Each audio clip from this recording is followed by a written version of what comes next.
Bitcoin reserve battle between China and America is officially heating up behind closed doors.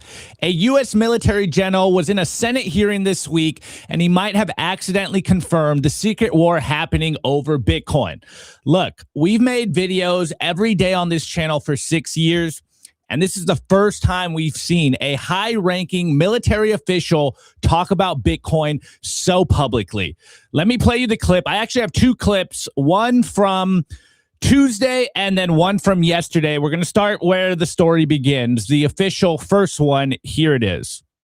To another subject, our competition with China isn't just about military strength. It also includes monetary strength as well. You know, last year, the Chinese Communist Party's main monetary think tank published research on Bitcoin as a strategic asset. You know, this came after President Trump moved to establish a strategic Bitcoin reserve. Admiral, how does leadership in Bitcoin impact leverage resilience, deterrence for Indo-PACOM against China? And do you think that a strategic Bitcoin reserve helps America compete against China? Senator, our research into Bitcoin is as a computer science tool. It's the combination of cryptography, a blockchain, and a proof of work. And Bitcoin shows incredible potential as a computer science tool that through the proof of work protocols it actually imposes more cost than just the algorithmic securing of networks and our ability to operate. And Bitcoin is a reality. It is a valuable computer science tool as a power projection.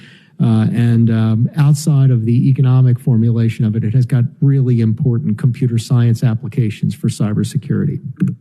Thank you. What recommendations do you have for us here in Congress on how the U.S. can lead on Bitcoin competition?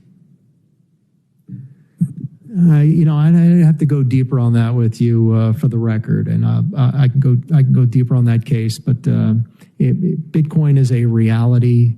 It is a peer-to-peer, zero trust transfer of value. Anything that supports all instruments of national power for the United States of America is to the good. Thank you. I'll have to go back and listen to that answer to kind of decipher it. Most of us you're way over our head. All right, guys, I'm going to open this up one a little earlier than usual because obviously me and Nico talk about this constantly. The Overton window has shifted so much that we're seeing four-star generals in Senate hearings talk about Bitcoin. And everyone on Twitter was basically losing their minds around this, especially if you are in the more maybe fringe Bitcoin corners, aka like the Jason Lowery soft war thesis. He said this, I forget how long ago, 2-3 years ago. And now we're seeing this happen from generals. Now, I want to get Nico's thoughts on this because we haven't really even discussed this. I did see your tweet about this particular post. And I don't know if I'm as bullish as you are on this. Obviously, the fact that we're seeing a general talk about Bitcoin is, I think, big news in and of itself. The fact they're talking about a literal battle between America and China over Bitcoin, which we've heard before. But now it seems like the conversation is expanding to this. This is a national security concern. But actually, let's just go, Nico. What's your thoughts hearing this? So it's two separate components, right? So think about how far we've come. During the previous administration, our industry was under attack. Operation Choke Point 2.0. They were jailing industry entrepreneurs left and right, which a lot of them got pardons with the Trump administration. I'm talking about CZ. I'm talking about Arthur Hayes. Of course, the Samurai Wallet developers, that case started during the Biden administration. They tried to, the way that I phrase it is they tried to kill the industry by 1,000 regulatory cuts, right? And now look at where we are, right? So this is when the Trump election, the Trump and Kamala election was going, I kept reiterating on this. I kept saying it over and over again. You guys were giving me so much heat. I kept saying elections have consequences. A 4-star general reports to one person and one person alone. Of course, I mean, technically he reports to the Secretary of War, but who the Secretary of War reports to who? The Commander-in-Chief, which is President Trump. We know President Trump's agenda on Bitcoin. We know how he feels about Bitcoin. And that general is just saying exactly what President Trump has said before. What has President Trump on record said many times? Specifically regarding the importance of the Clarity Act passing, the importance of Bitcoin businesses domiciling in the United States. What has he kept saying? If the United States doesn't take a leadership role, China and Russia will take it. That's component number one. What is component number two? Component number two is Max Kaiser's prophecy of the global hash war is playing out in real time, and you're seeing it.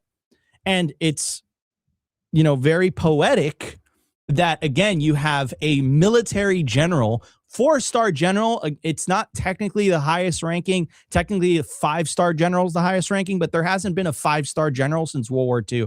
So a 4-star general is basically the highest you can go. And do I think it's a coincidence that he's using wording that Jason Lowery used in his book, right? Because remember, that book was released and he was actively in the military, and then he kind of had to disappear because I'm sure he got tapped on the shoulder. So you could see, and by the way, he liked our post when we reposted that video, Jason Lowery did. So you could see how consequential that book was. And you could see how right he was in his thesis, or better said, how much military officials are taking his thesis seriously. So in terms of the Overton window moving, and this is what Opti was alluding to when he was referencing my tweet, guys, look at how far we've come. I mean, 6 years ago when we started Simply, they were calling us money launderers. They were calling us, anything. They were throwing the book at us. They're seeing what could stick.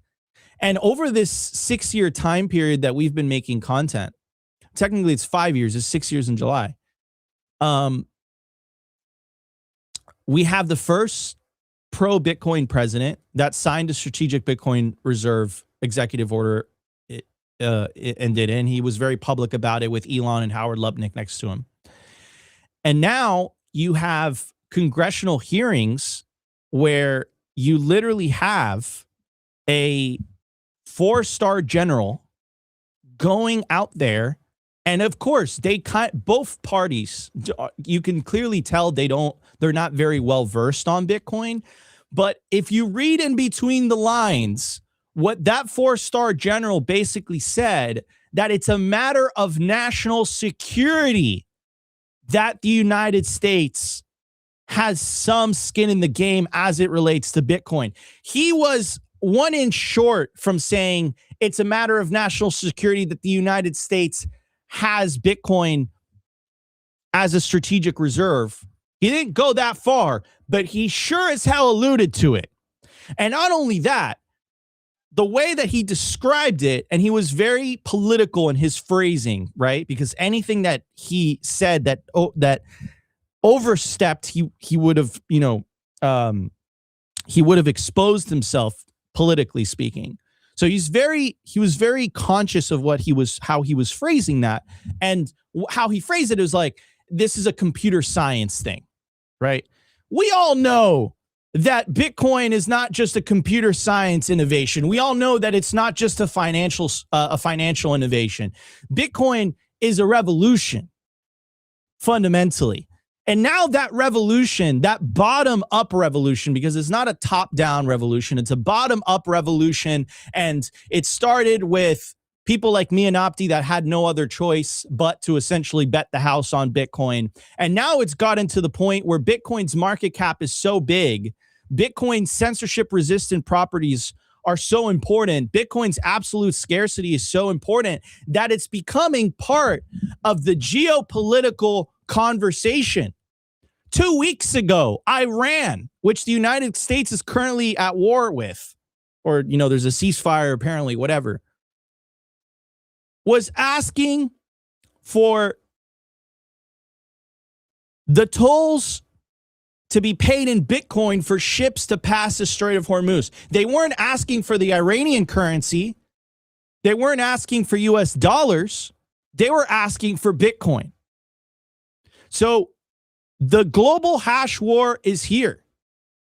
The war for the nation state to acquire as much Bitcoin as they can is right around the corner.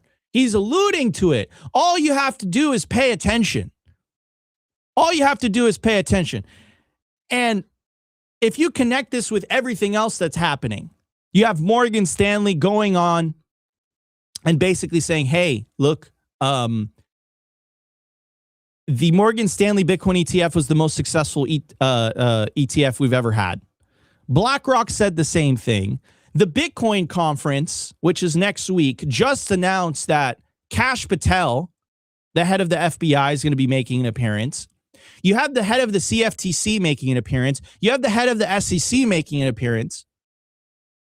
You have the president's son, Eric Trump, making an appearance. Guys, it's not rocket science what is happening right now. This is what we've been talking about for years was going to happen. This is what we predicted. And we didn't predict this because we were geniuses. We didn't predict this because we were like, oh my God, like this is just like, this is pure hopium and we were so confident in it. We predicted it because of the game theory. And the game theory is this. It's infinity divided by 21 million. If you have a non-sovereign monetary asset that is controlled by no one, can be censored by no one, and it has absolute scarcity, meaning and no government can debase it. Of course, it was an inevitability that nation states were entering we're going to enter the conversation. And this is where we are in the movie. This is where we are in the movie. It's extremely exciting from a number go up perspective because this is just another example of a rubber stamp of approval on Bitcoin. Bitcoin isn't just a fad anymore, ladies and gentlemen. This thing isn't going to go away anytime soon. This thing is here to stay. And governments and banks and Wall Street really has a tremendous amount of influence over Washington are basically saying, we want to benefit from this now. It's not just retail. It's not just the cypherpunks. We want to benefit from this. But I've kept referencing this specific article because I think it's very appropriate to this specific example that Opti played.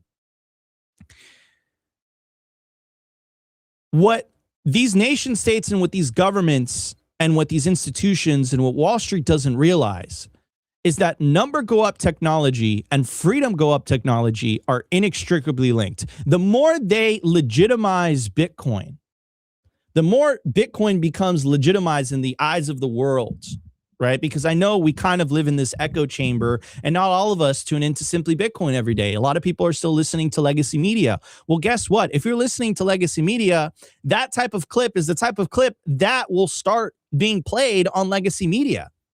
So if you're someone older that still consumes information and still lives in that information bubble and you see that clip, you're like, oh my God, like this thing is real. And then simultaneously, Schwab is making educational videos, which Opti played for you guys earlier on in the week.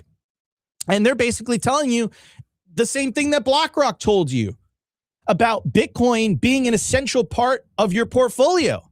Schwab is saying on record that if you believe that Bitcoin is going to have a CAGR of 25% to 15% to 10%,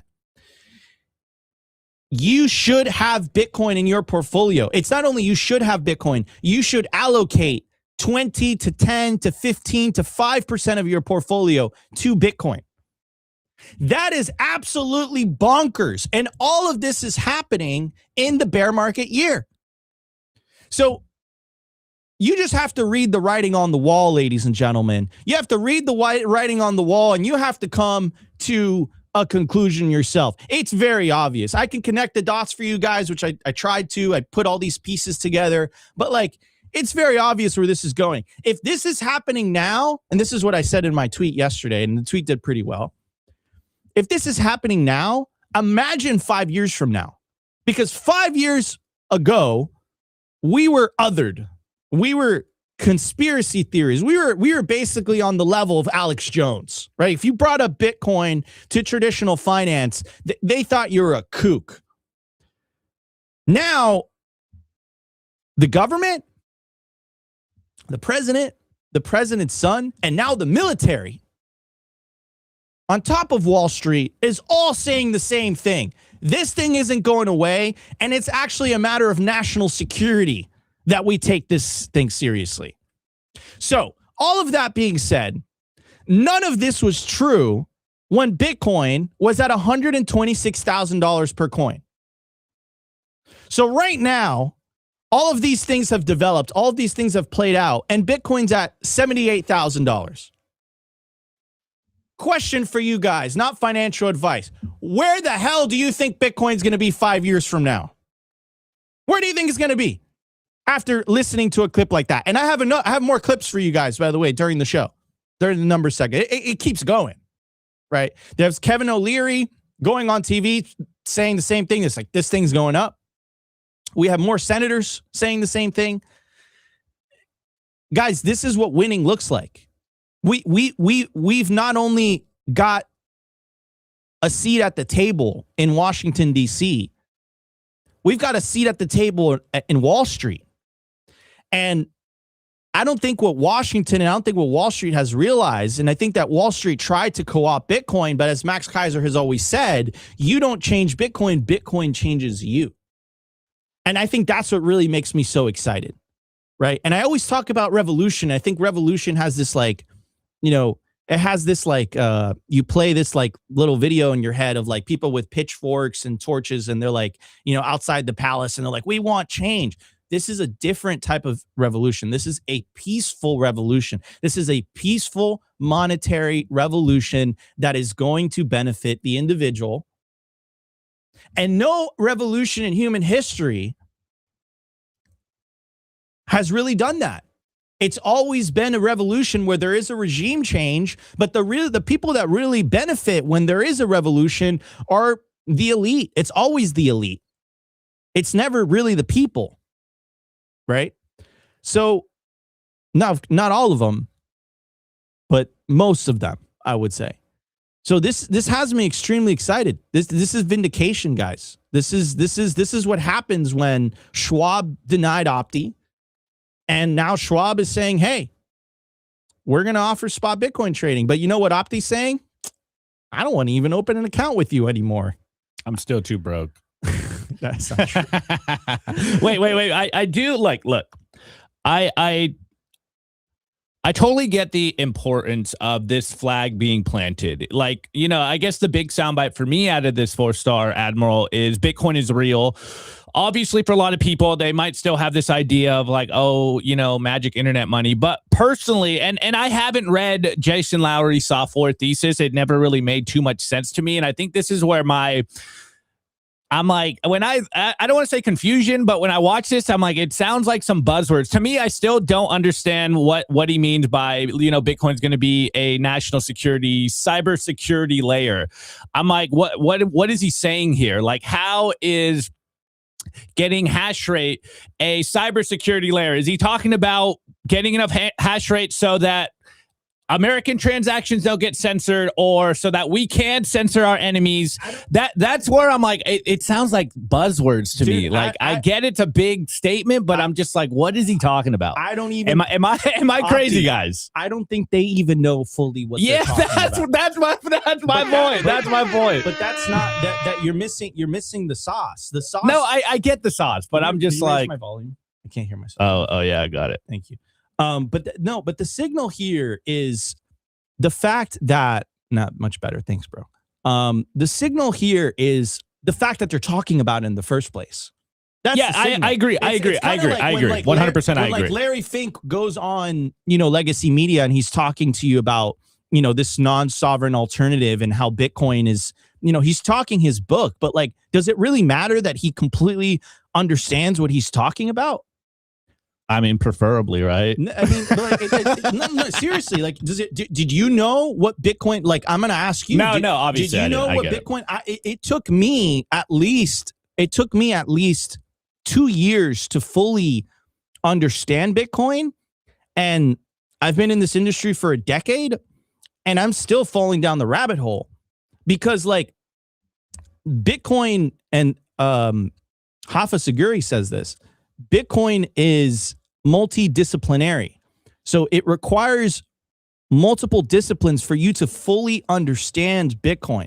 You can't just understand Bitcoin from a certain worldview. I think a certain worldview will get you in the door in terms of you starting down the rabbit hole. But once you start falling down the rabbit hole, you start to ask questions about economics. You start to ask questions about governments. You start to ask questions about money. You start to ask questions about what is the role of government in society? What is the central bank? Should there be a central bank? You start to ask very, very deep questions about government, about society as a whole.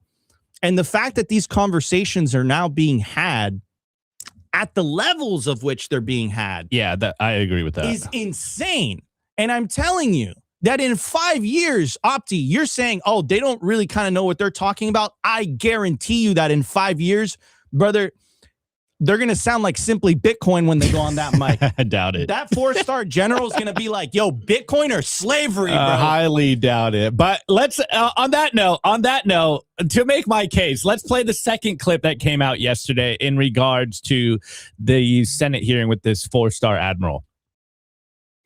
Admiral Paparo, yesterday you testified that Bitcoin held potential as a tool for national security.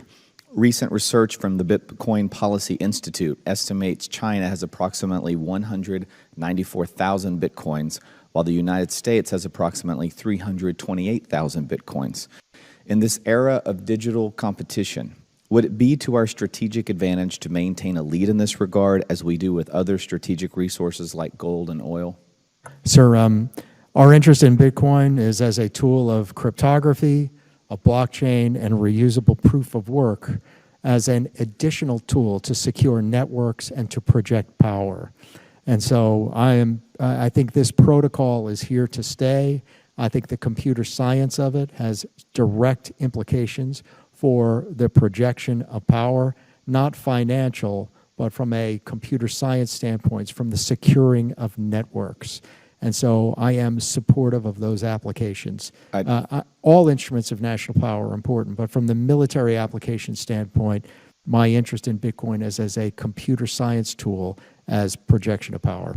I appreciate that. I agree with you. And I'd also like to hear your thoughts on monetary competition over the coming decades. What role does Bitcoin play in spreading digital property rights? Well, people use Bitcoin today, right now, to protect their own intellectual property.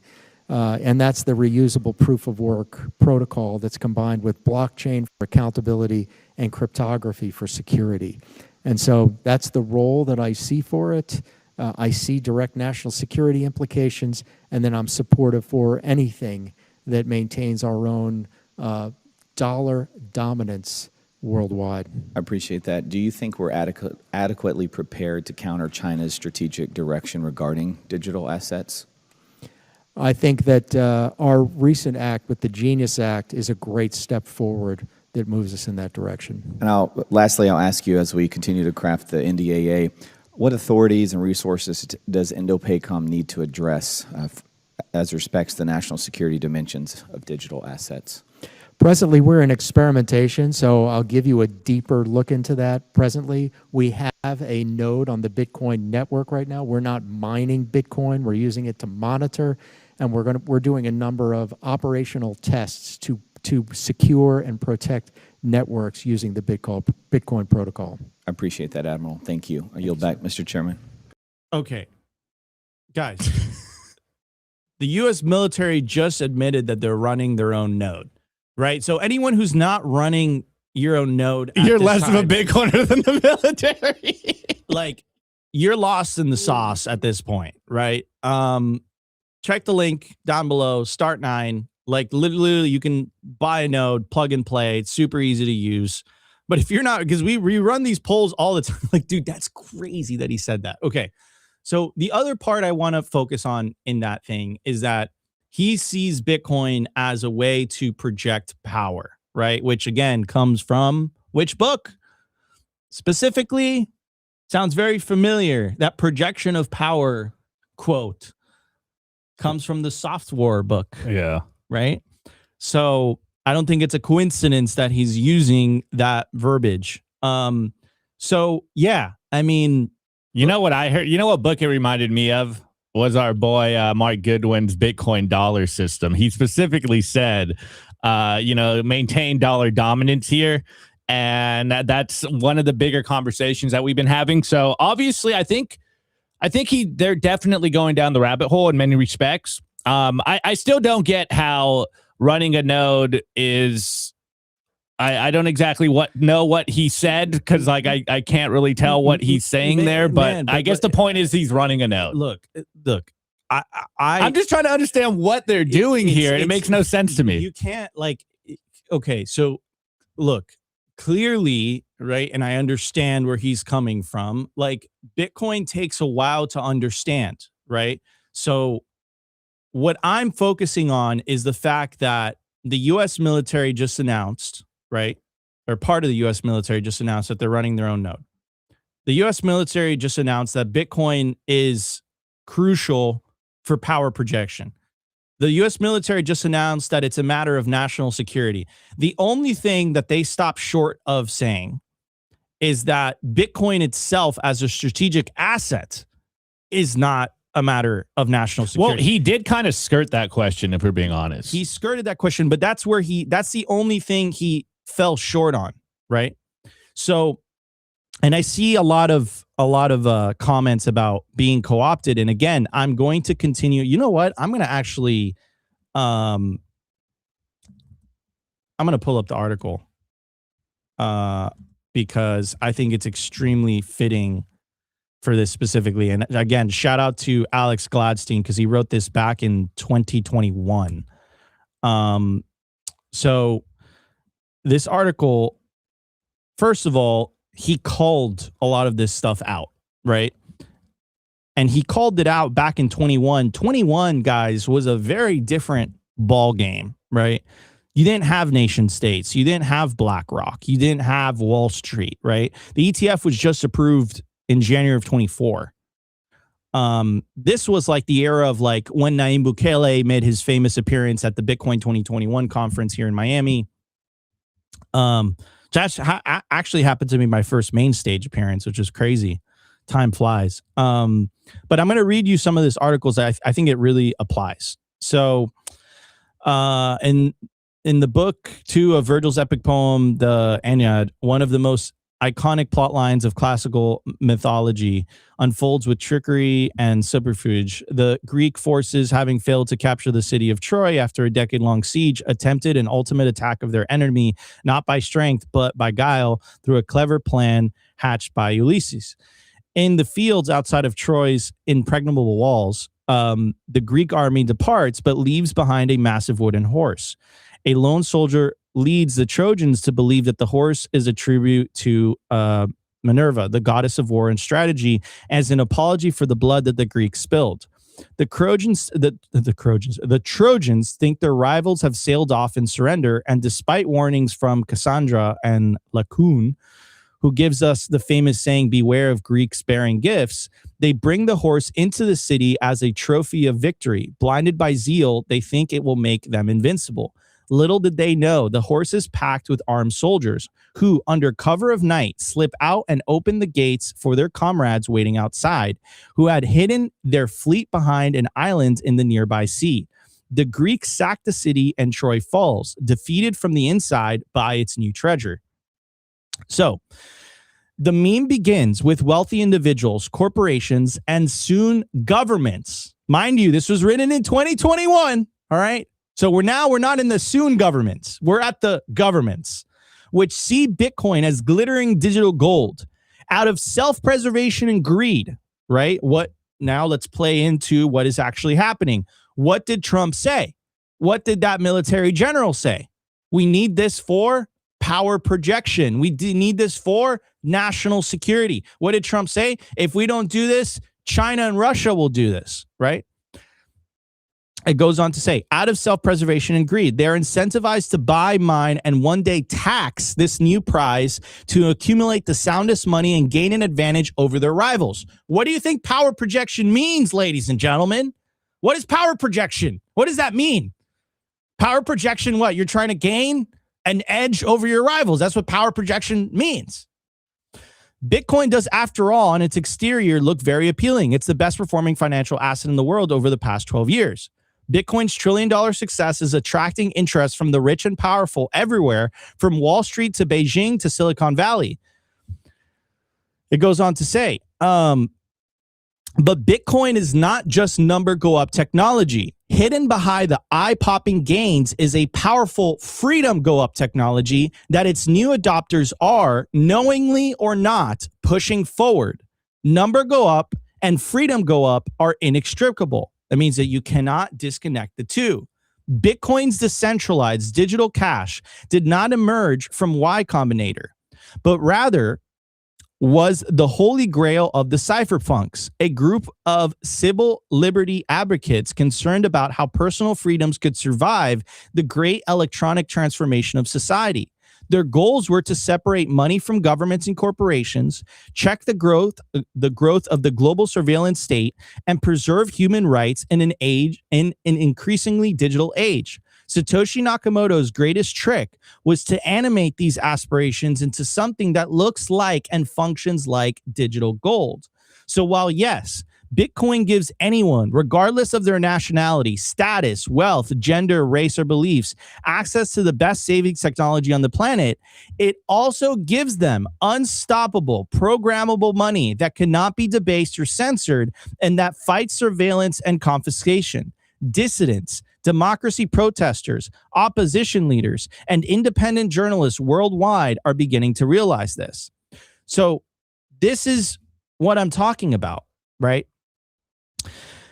This time, it was not a plotting army camped outside Wall Street. Satoshi's creation spreads not by force, but by voluntary choice. The financial, mind you, this was written in 2021. This was before the BlackRock ETF. This was before the Morgan Stanley ETF. This was before strategy panned out.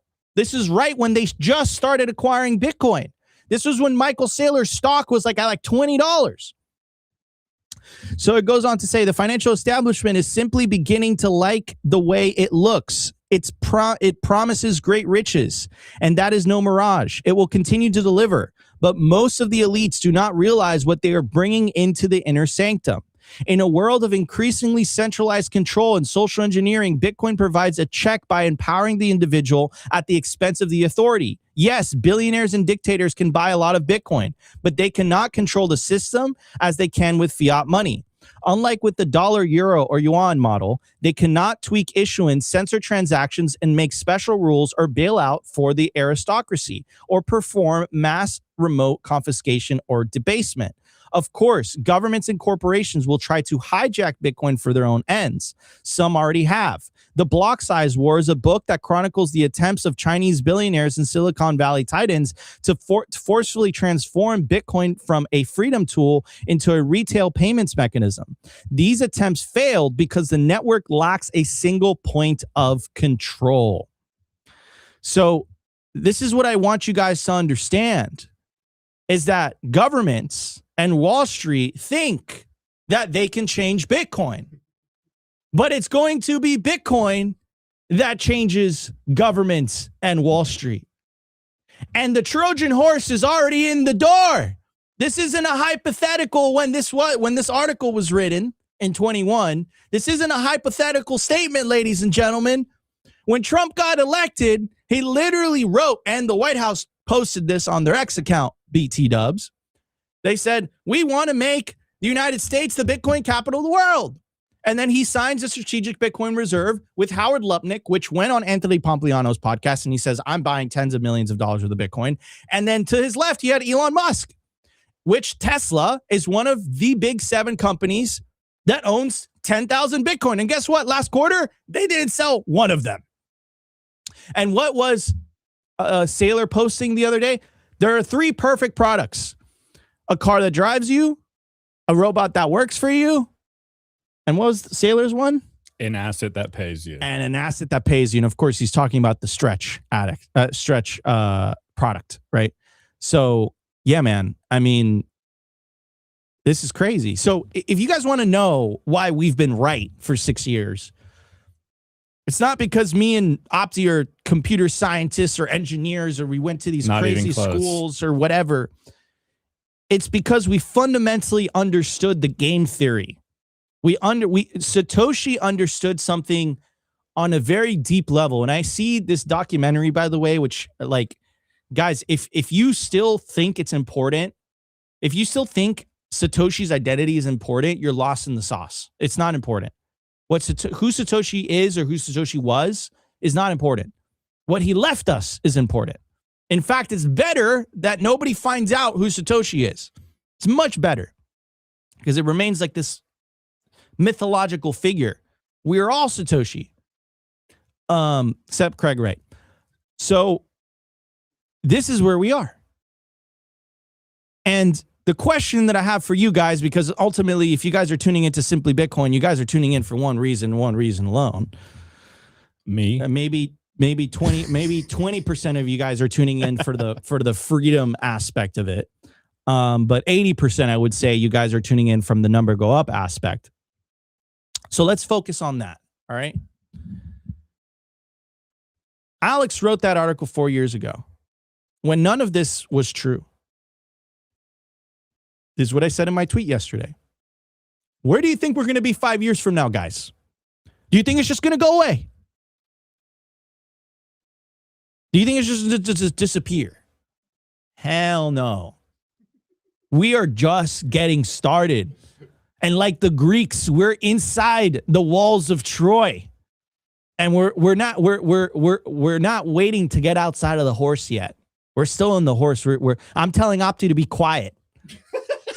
And Opti's just popping in zins, and he's like, Nico, let's get out of the horse, bro. Let's get out of here. We're inside the walls. Let's do it. You know, that is a pretty apt actual metaphor, because you do be telling me to stop saying crazy stuff. And I'm like, Opti, like Opti, shh, Don't say that. Be You're quiet. gonna scare them. Be quiet, Opti. Be quiet. Yeah, guys, this is where we are. This is where we are. This is where we are, man. This is where we are. This is where we are.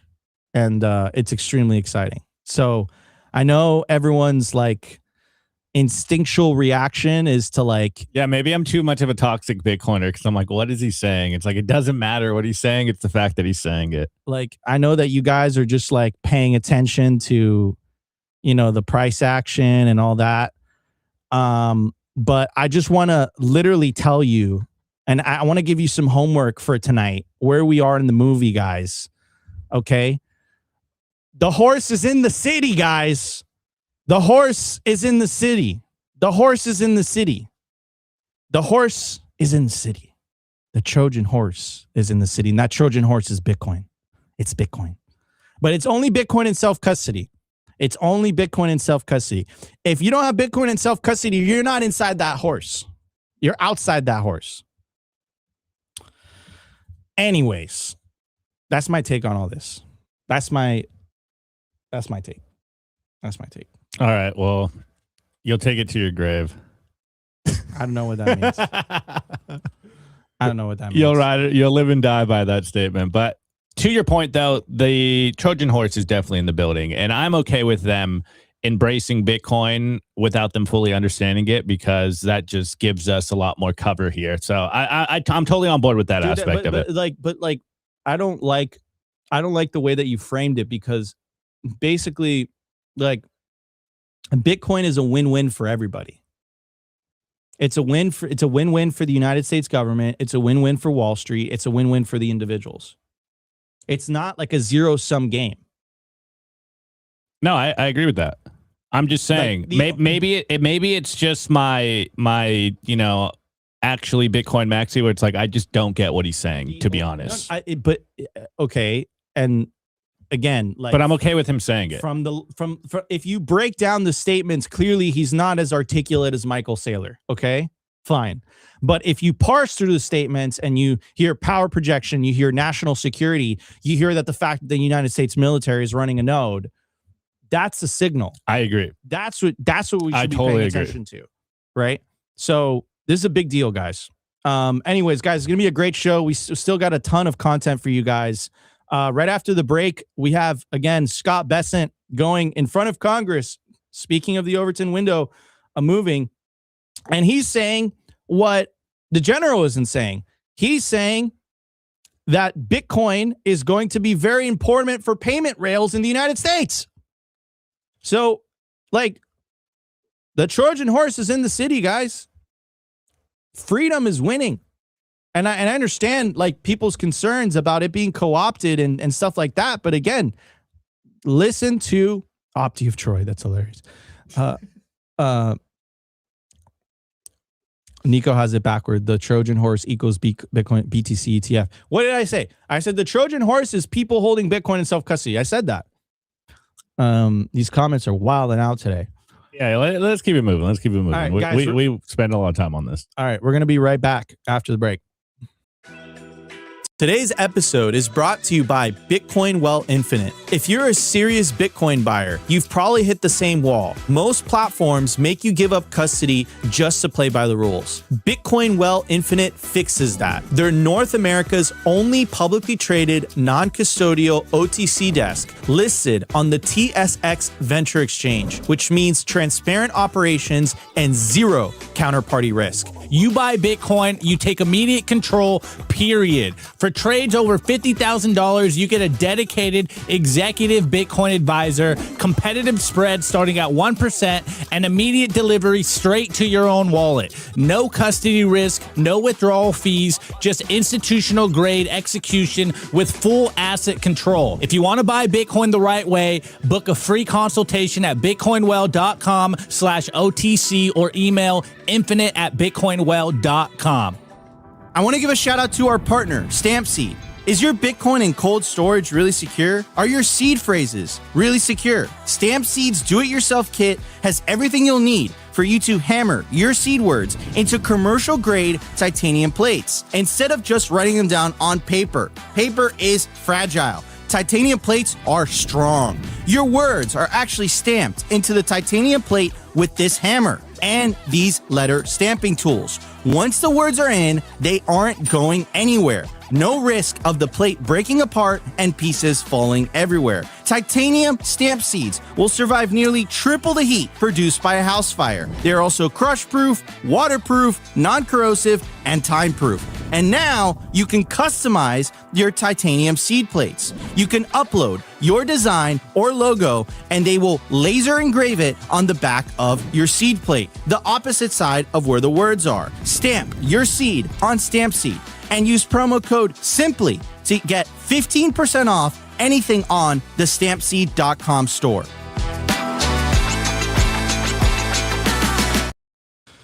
All right, everybody, we are back after the break. Guys, if you guys want to support the show, check out our sponsors. Guys, the best place to buy your Bitcoin is bitcoinwell.com, hands down. It's automatic self-custody. When you buy Bitcoin on Bitcoin Well, as soon as the funds clear, it goes straight to your Bitcoin Well wallet. It goes straight to your self-custody wallet. Also, when you buy Bitcoin on Bitcoin Well, you earn Bitcoin Well points, and you could use those points to play the Bitcoin Wishing Well contest, which you literally win sats every single time. So if you sign up using the link below, bitcoinwell.com/simply, you will literally earn sats just for signing up. So go to bitcoinwell.com/simply right now. And again, store your seed phrase properly. Don't write it down on paper. Stamp it into titanium. Go to stampseed.com today. Use promo code SIMPLY to get 15% off. Don't write your seed phrase on paper. Stamp it into titanium, only on StampSeed. Price at the time of recording, the Bitcoin price is $77,490. Sats per dollar, 1,290. Block height, 946,327. Realized monetary inflation, 0.83%. Market cap, 1.55 trillion. Bitcoin versus gold market cap, 5.17%. If and when the Bitcoin price reaches the market cap of gold, that's $1.5 million per Bitcoin that you can get at a price of $77,666 right now. Percentage issued 95.33. Decline from all-time high. If you're buying Bitcoin right now, you're getting it at a 38.6% discount, ladies and gentlemen. I told you I had more videos for you guys. Here you have the one, the only Treasury Secretary Scott Bessent. And again, connect this with what the general was saying. We are definitely heading in the right direction, ladies and gentlemen. Let's check out the clip. talk about why it's so important that Congress pass digital asset legislation.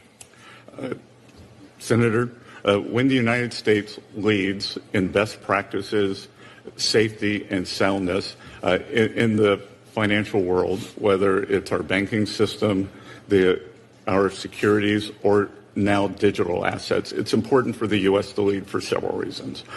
One, U.S. leadership over the long term secures the primacy of the dollar as the reserve currency. Two, our best practices will emanate to the rest of the world, because what had happened is digital assets were in dark, unregulated places, and they will come into the U.S., and we will be able to use our anti-money laundering and the KYC and have a much better handle on digital assets, both for payments, and I think this is going to be a very important payment rail.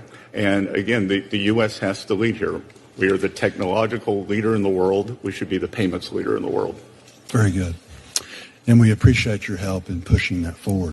So let's compare the two, Opti. Much better answer in terms of the way he articulated it. But you guys have to understand that the government is not just this, like, you know, it's a huge institution. It's a huge machine, right?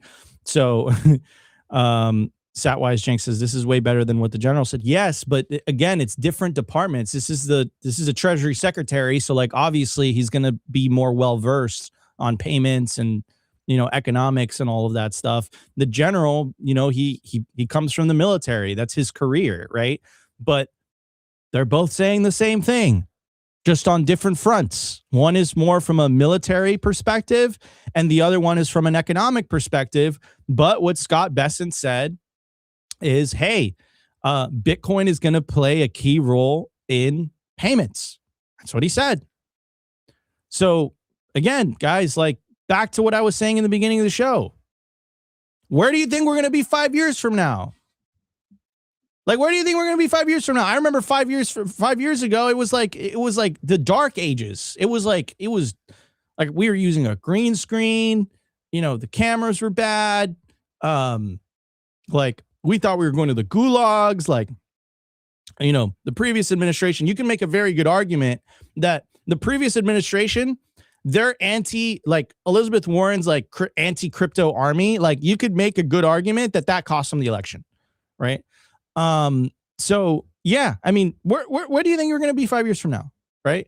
And again, like, even if the pendulum swings, because it does look like it's going to swing, at least in the House, and potentially in 2028, like, even if the pendulum swings, like, and this is why Elizabeth Warren didn't want the Genius Act to pass. Bitcoin is going to be so entrenched into the financial system, and Wall Street is going to be benefiting so much from number go up technology. It's going to be impossible to convince the big banks, which happen to be some of the biggest donors, to walk this back. You don't tell BlackRock what to do. BlackRock tells you what to do. Okay. So let's be real here, right? Like BlackRock, like if you guys want to know where all this ESG stuff and, you know, all the other political stuff comes from, it's the fact that that BlackRock and Vanguard, like, they own every Fortune 500 company.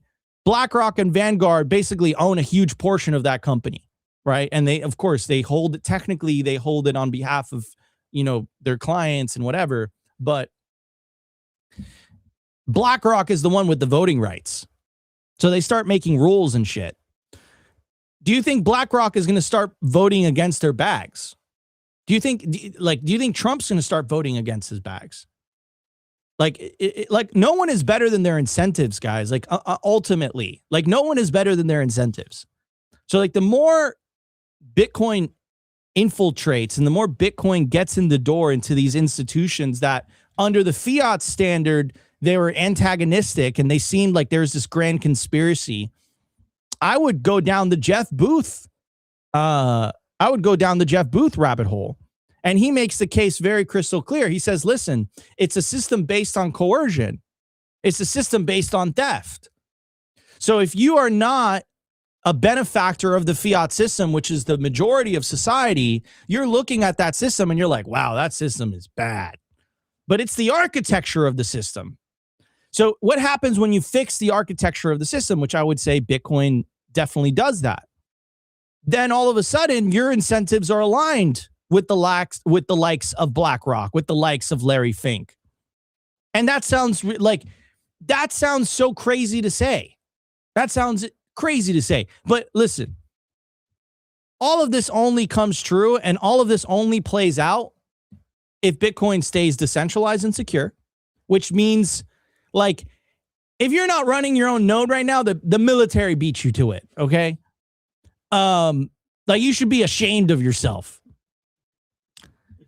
Node shaming. You should be ashamed of yourself if you're not running a node by now. Like, back in the day, it was like you can make an argument that it was difficult and like you'd have to buy like a Raspberry Pi and you'd put like a little SD card in it and like there was like a technical jump and you can make an argument that it was somewhat difficult. Now there's literally plug and play solutions. Like, you could literally buy a pre-built node and you could plug it in. I think some of them even have Wi-Fi. And boom, you're running your own node. And then you connect your wallet to it. I wouldn't say it's the easiest thing to do, but it doesn't require a computer science degree either. The most important part, though. It is the most important. Connecting your wallet to it. Don't just run a node. You got to connect your wallet to the node so that you can verify your transactions. Yeah, because if not, you're trusting someone else's copy of the blockchain. You might be trusting the U.S. military's copy of the Bitcoin blockchain. He did say blockchain.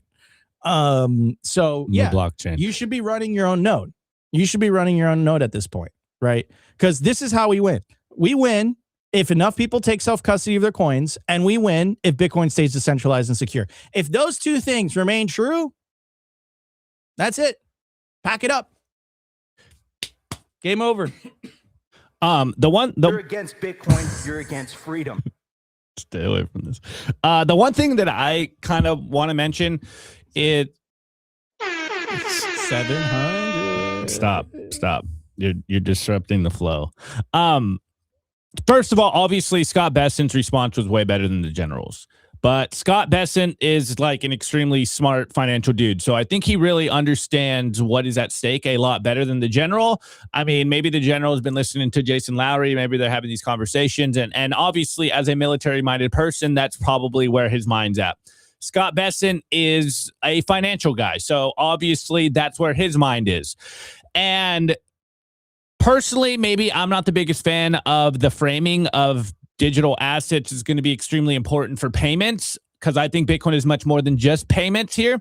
But as we've been seeing for a long time, that is traditionally the view that a lot of people hold. It's like, you got to embrace digital assets because of payments. Like, we got to update our payments. That's what's going to be the killer app here. But what did kind of strike me was, it did remind me of Kevin Warsh the other day at the Fed confirmation hearing, a Fed chair confirmation hearing, where Senator Lummis asked him, what about digital assets? And he's basically like, what about it? It's already basically intertwined with the modern financial system. Like, it's not going away. And so putting all of these things together, it's still very interesting to me that most people that aren't, financially savvy, that aren't Bitcoiners, that maybe are just the average person on the street, they still look at Bitcoin as like, I can fundamentally ignore this. But as we're seeing in the beginning of this year, from almost every corner of, I don't know how you want to say it, but of influence, everyone is starting to realize that you can't just ignore Bitcoin anymore. And that's probably, to me, like the biggest signal here. It's everyone saying now. We've been saying it here at Simply Bitcoin for many years. Bitcoiners have been saying it for over 15, 17 years. Now we're getting to the point where Wall Street started saying it a few years ago. Now we're getting the nation states official. We're getting military. Everyone's basically saying, look, what's the Satoshi quote? You probably want to get some of this in case it catches on. And we are at the it's catching on point. So, if you don't have any Bitcoin yet, you probably want to get off zero and start understanding what is going on. It's going to get a little crazy here soon. Absolutely. And I also want to check out this poll. It's only 31 of you guys have voted so far. But so relevant. 72% of the 31 people have voted no to running their own nodes. Dude, it's literally hasn't changed since the last time we've done that. No, I think it's gotten worse. It probably got Yo. I think it used to be 50-50. No, it was never 50-50. It was like 60-40, I think. Well, now it's 70-30. I know. Well, it's also 35 people, so everyone vote a little more. We should have launched it early on in the show. Yeah. Apologies. Anyways, guys, we still got a ton of content for you guys left. We have an update on the Clarity Act. Latest Alex Thorne wrote a piece on it, so let's check it out. Again, I think the Clarity Act is going to be very bullish from a price action perspective, so we're going to be right after the break. And again, if you guys want to support Simply Bitcoin, check out our sponsors. Right now, price of Bitcoin's 38% down. Guys, you don't have to sell your Bitcoin to tap into the wealth of your Bitcoin. Go check out Ledin. They're fantastic. They've been around for a long time. They've issued $10 billion in loans, and they've never lost a single sat for their clients. Ledin is a great way to tap into the wealth of your Bitcoin without having to sell your Bitcoin. There's no monthly payments. Go check out the link below. You get 0.25% off your first loan. We're going to be right back just after the break. And by the way, they just lowered their rates. Ledin did. So go check them out. And of course, we're going to be talking about self-custody in just a bit. I want to give a shout out to our partner, Ledin. Here's something most Bitcoin holders never figure out until it's too late. You're sitting on wealth you can't touch without selling. Ledin fixes that. Bitcoin-backed loans. You keep your stack, you get cash. And they just introduced their lowest rates ever. No complexity, no fine print. The larger the loan, the lower the rate. These new rates apply to all new loans, refinances, and renewals. You'll see all the rates up front before you apply. The new, lower rates come with Ledin's gold standard protection. Your Bitcoin remains custodied and is never lent out for interest. Perfect 8-year track record of keeping clients' assets safe. Auto top-ups, LTV alerts, and partial repayments to keep you in control. Repay whenever you want with zero penalties or monthly payments. Ledin's perfect $10 billion track record through every market cycle in the last 8 years speaks for itself. Don't choose between a great rate and the safety of your Bitcoin. Get both at Ledin. I want to give a shout out to our partner, Bitkey. If you already self-custody your Bitcoin, you already know the deal with hardware wallets by now. Complex setups, clumsy interfaces, and a seed phrase that can be lost, stolen, or forgotten. Bitkey fixes that. Bitkey is a multi-sig hardware wallet built by the team behind Square and Cash App. It packs a cryptographic recovery system and built-in inheritance feature into an intuitive, easy-to-use wallet with no seed phrase to sweat over.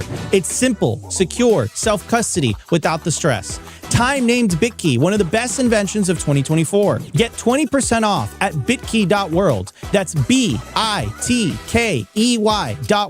with the code SIMPLY.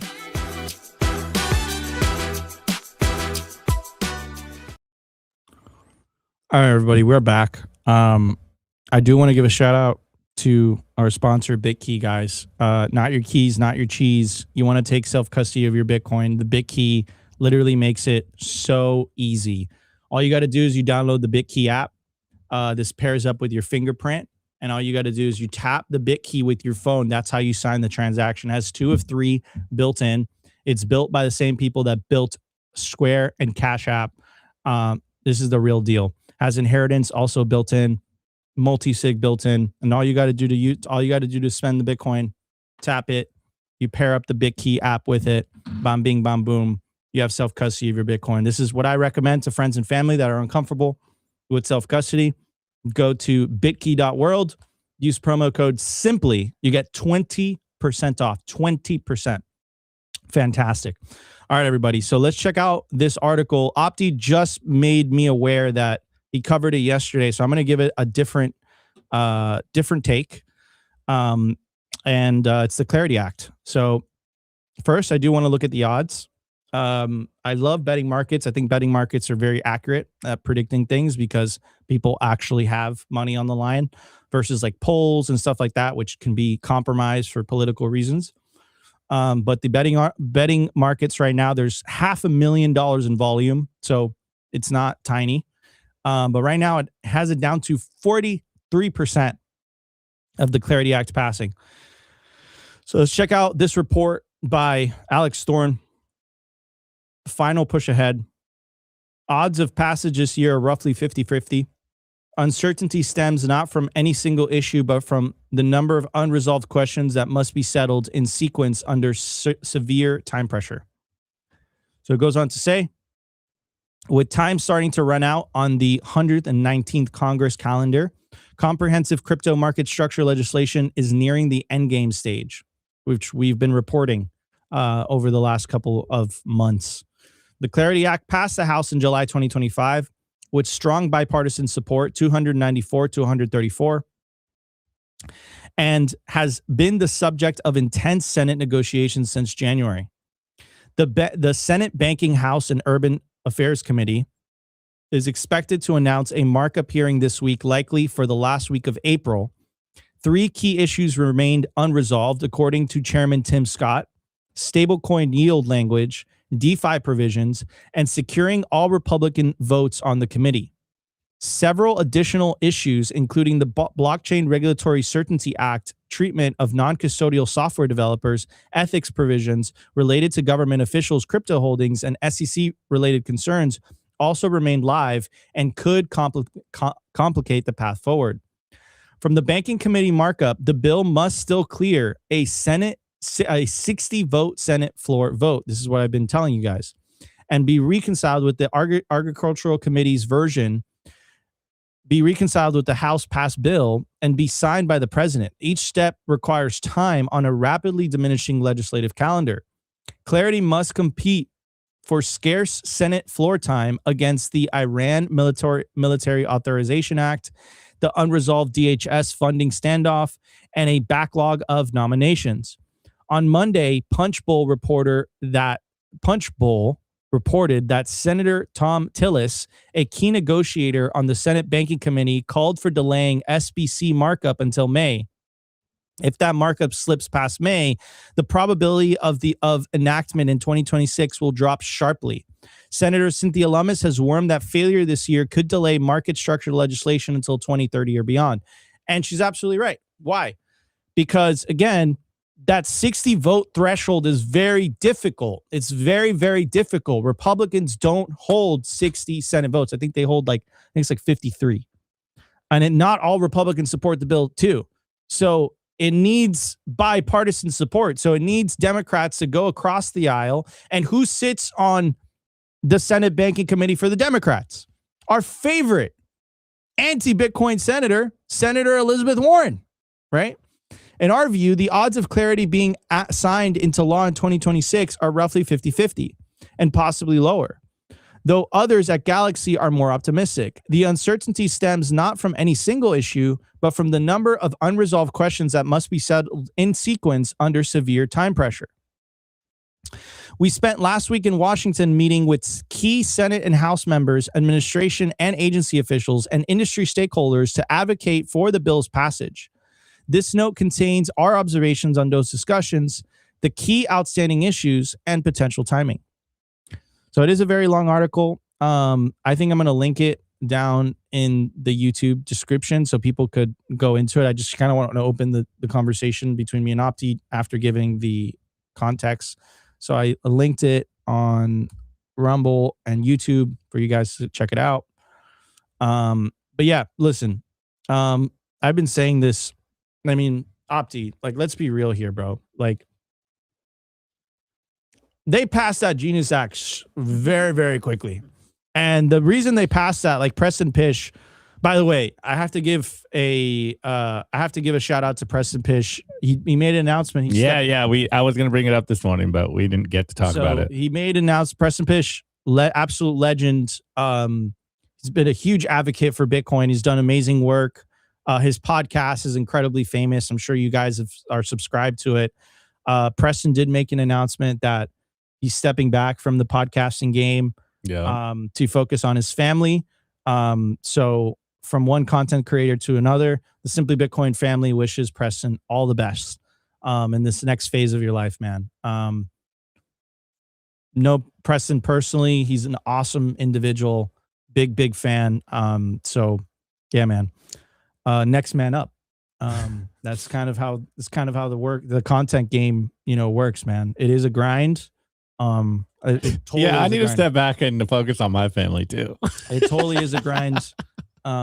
So understand. But anyways, back to the topic at hand, dude. I don't think it's gonna pass. Me either. Why?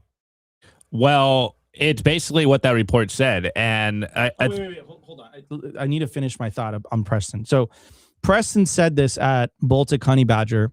I said it on stage.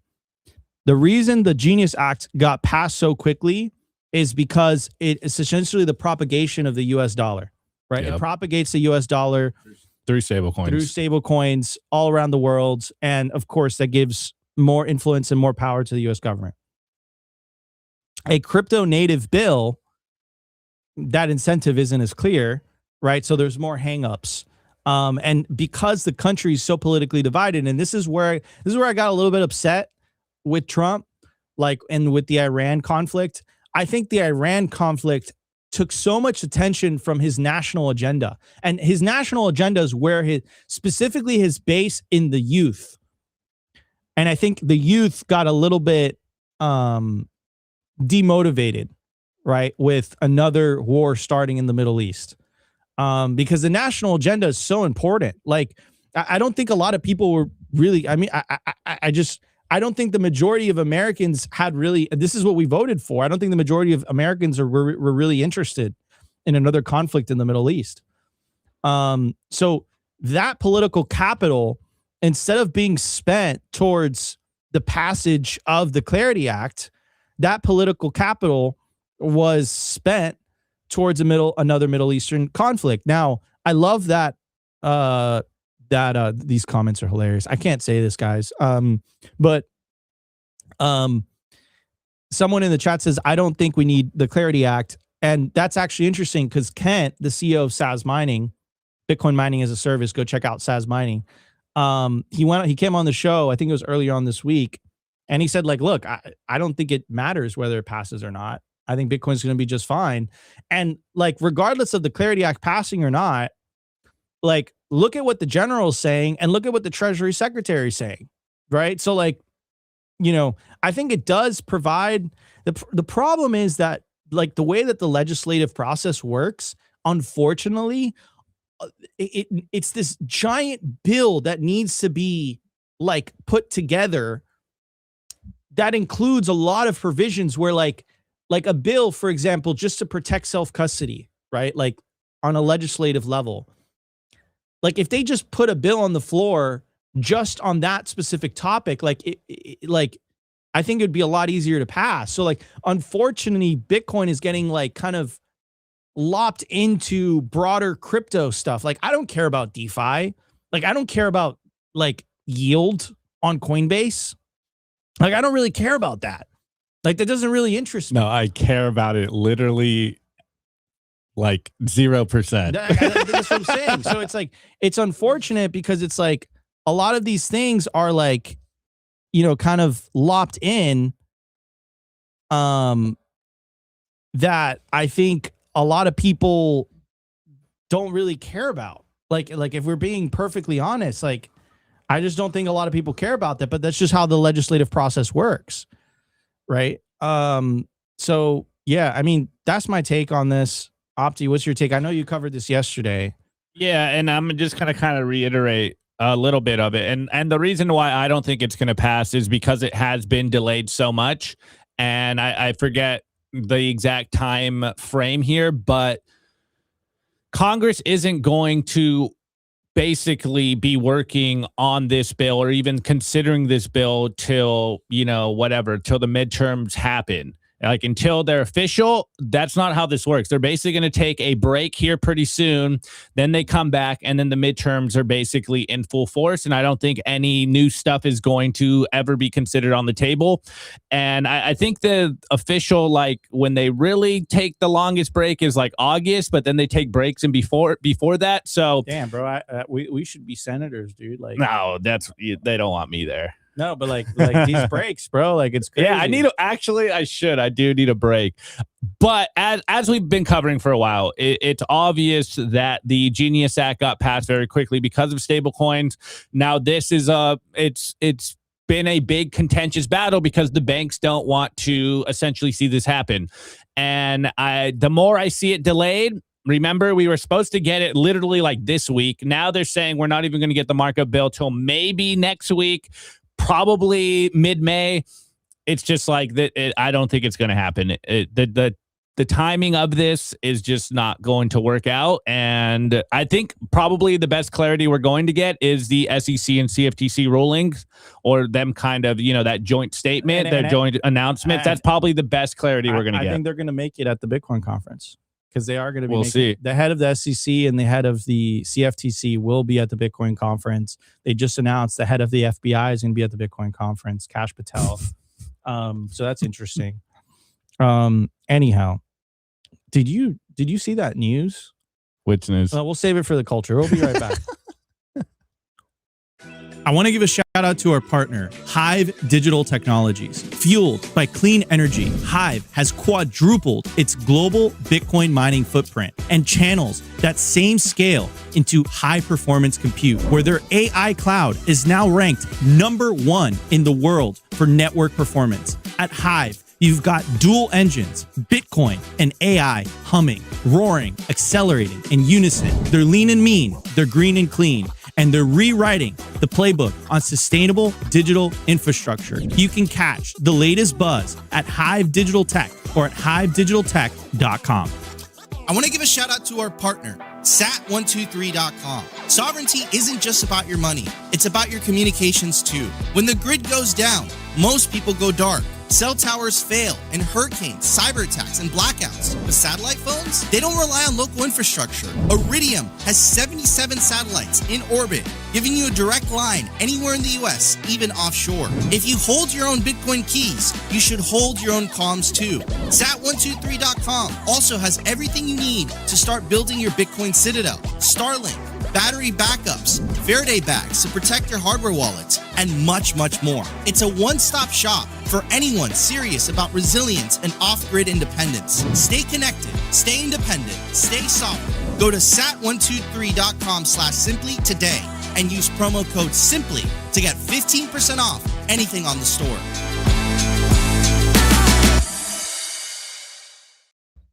All right, we're back.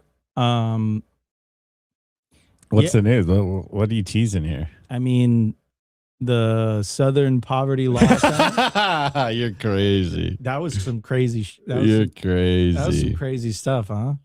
Yeah, it's almost like the psyops are at the largest scale ever, and everything we know or think we know to be true is actually fake, and the opposite.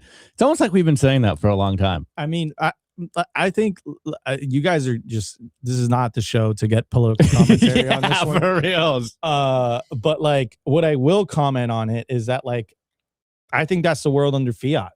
I think it's a symptom of fiat. Like, I think a world on a Bitcoin standard, like that type of stuff wouldn't fly.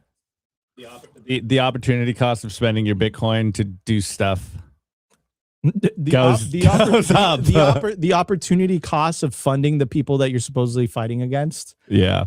I think to try to get more Bitcoin just totally is not a good business plan. It's totally not going to work. That hurdle rate is, it's, I'd much rather put my money in Stretch. Yeah, I don't think you're going to get an 11.5% return on that. Oh man. I mean, it is called the culture for a reason. So yeah, man, dude, everything is fake. Breaking news, everything is fake. Everything is fake, but we knew that the money's fake. So if the money's fake, everything downstream could be fake too. Look at the new Simply Bitcoin merch, by the way. We haven't released this yet. Yeah, we haven't. Should I show the back? Why not? Okay, I don't know how I'm gonna do this. You're gonna have to walk me just through. Turn around, fat boy. No, go towards the TV a little more. I do the wide shot. No, there. Go back. Wide shot. There we go. No, you can't. Oh yeah, you can see it. Can't really see the words, but it's comfy. It's a little too hot in here. I don't know how you're wearing a hoodie. But anyways, Nico, you and I haven't been on the show for a couple of days. Yeah. How's it been? Horrible, dude. I'm freaking. No, I'm a little blackpilled today. Dude. I overslept. I'm like, I just don't feel that good today. But we're here. You know that no one cares about my feelings. All they want is the content. They don't care about me. They just want to show. If you guys care about Opti, pound the like button. Pound the like button. No one cares about me. Them just, we're here. But how you feeling? How you feeling right now in terms of where we are in price? Not how you're feeling mentally because we're cooked.